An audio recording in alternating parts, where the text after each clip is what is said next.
Hey, what's up, everybody? It's just Charleston, and welcome you guys to another episode of the Dreamerspro Show, where we cover everything from sports, hot topics, classic debates, entertainment, and we give you guys a fresh perspective on things and how we see them. And today we have a very interesting episode for you guys that we want you to stick around for, so make sure you like the video and subscribe to the channel. Now, on July 31st, 2007, the Boston Celtics pulled off a blockbuster trade. They traded away 5 players and 2 draft picks for Kevin Garnett. Yes. By that time, Kevin Garnett had already made about 8 or 9 All-NBA teams. He had made multiple All-Defensive teams, and he had won a regular season MVP award in 2004. And by that time, he had also led the league in rebounding 4 times. KG was about 31 years old when the Boston Celtics traded for him. And before that, on draft night, they actually traded for Ray Allen. But after they got KG, that is when they officially formed the Big Three, because they paired Kevin Garnett, Ray Allen, with a multiple All-Star and All-NBA player in Paul Pierce. And that's when they became the Big Three. That team immediately, the following season, in 2008, went on to win 66 games, and their defense was anchored by players like Tony Allen, who Kobe said is one of the greatest defenders of all time that he played against, and Defensive Player of the Year in Kevin Garnett, who anchored that defense. That's how stout that Boston Celtics team was on defense. Now, early in the playoffs, that team actually faced some challenges, because in the first round, they were pushed to 7 games by a very feisty Atlanta Hawks team. But ultimately, they went on to the NBA Finals, and they won it in 6 games against Kobe Bryant's Lakers, and Game 6 was a total blowout. A few years later, the Miami Heat decided that they were going to create their own version of a Big Three. Instead, this time, they did it with younger players. A 26-year-old LeBron James joined a 29-year-old Dwayne Wade, along with a 27-year-old Chris Bosh, and they created an instant rivalry between the Boston Celtics and the Miami Heat in the Eastern Conference. Now, if we look at that Boston Celtics team, they always viewed themselves as a trio. And in fact, when that team first came together, they had their training camp in Rome, Italy.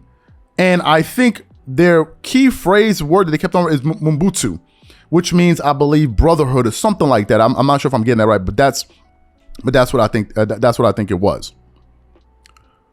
But in 2012, Ray Allen did the unthinkable. He did something that nobody, including the Boston Celtics players, saw coming. But before we get into that, this video is brought to you by sponsor Aura, who's also the official sponsor of the Minnesota T-Wolves. Do you know what the fastest growing crime in America is today? It's identity theft. Imagine trying to log into your email only to see that your password has been changed. Then you start getting weird notifications from your bank and credit cards, only to find out that all of your personal and sensitive information has been totally compromised. If you think it can happen to you and your family, just know that in 2020, over 49 million Americans were victims to identity theft, costing them a combined $56 billion. That is why we are excited to partner with Aura, who's the sponsor of this video. Aura is the #1 identity theft and financial fraud protection.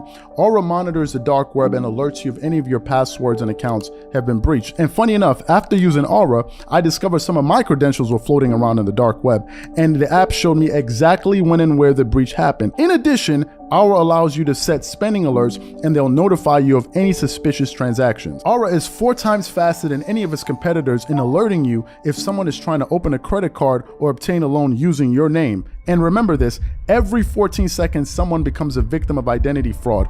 Don't let it happen to you. Now click the link in the description and try Aura for free for 2 weeks and see if any of you or your family's personal information has been compromised. Start your free trial at aura.com/dreamerspro. And when you try Aura by using the link in the description below, also know that you're supporting this channel. Thank you. Yes, you guessed it right. In 2012, Ray Allen decided he was going to join the Miami Heat, who were the arch rival of the Boston Celtics. And to add insult to injury, not only did the Boston Celtics never win a championship together, Ray Allen went on to hit one of the most pivotal crunch time clutch shots in NBA Finals history and helped the Miami Heat, LeBron James, Dwayne Wade, Chris Bosh, and these guys capture a title against the San Antonio Spurs. Ever since Ray Allen did that or made that decision, there's been bad blood between him and his former teammates. It got so bad at one point that Ray Allen had to go on ESPN First Take to really clear up his side of things. It got that bad. That bad, especially between him and Kevin Garnett. But now we got some recent comments from Paul Pierce that indicates that there still seems to be bad blood. So I just want to quickly read what he said. Paul Pierce on Ray Allen. Me, Sam Cassell, and Kevin Garnett were the Boston Celtics Big Three. So that is what Paul Pierce had to say about his former teammates.